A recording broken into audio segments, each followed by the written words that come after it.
আসসালামু আলাইকুম। আজকে আপনাদের মাঝে নিয়ে আসলাম গরুর গোশতর কালো ভুনা। দেখুন কি সুন্দর হয়েছে কালারটা। মশলাটা ভালোভাবে কষিয়ে নিয়েছি, এখন গোশতটি দিয়ে দিব।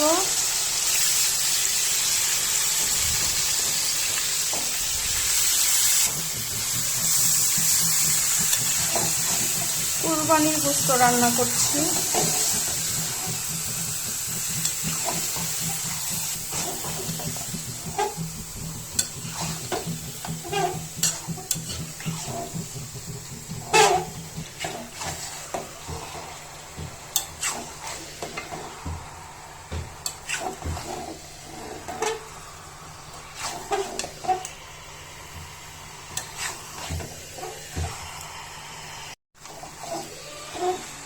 এখন ঢেকে দিব, আস্তে আস্তে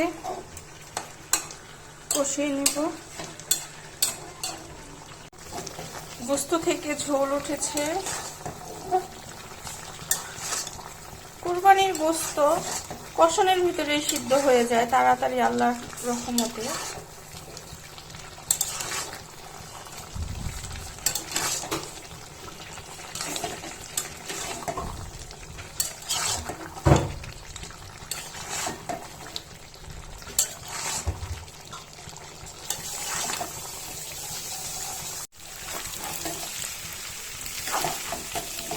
গোশতটা কষানো হয়েছে, ভাজা ভাজাও হয়েছে। এখন পরিমাপ মতো পানি দিয়ে দিব।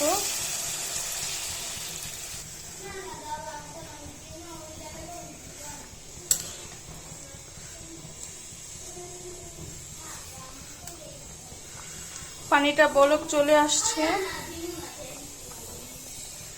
এখন সিদ্ধ হওয়ার জন্য ঢাকনা দিয়ে দিব, কমিয়ে দিচ্ছি চুলার আঁচটা।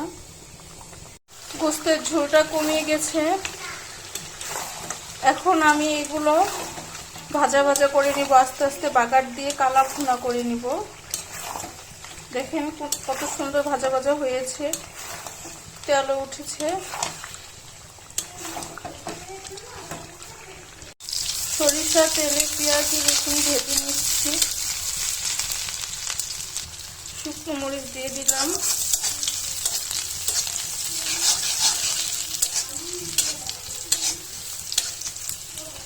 এখন গরুর গোশতগুলো দিয়ে দিব। এভাবে তেলে ভাজতে ভাজতে আমার কালা ভুনাটা হয়ে যাবে।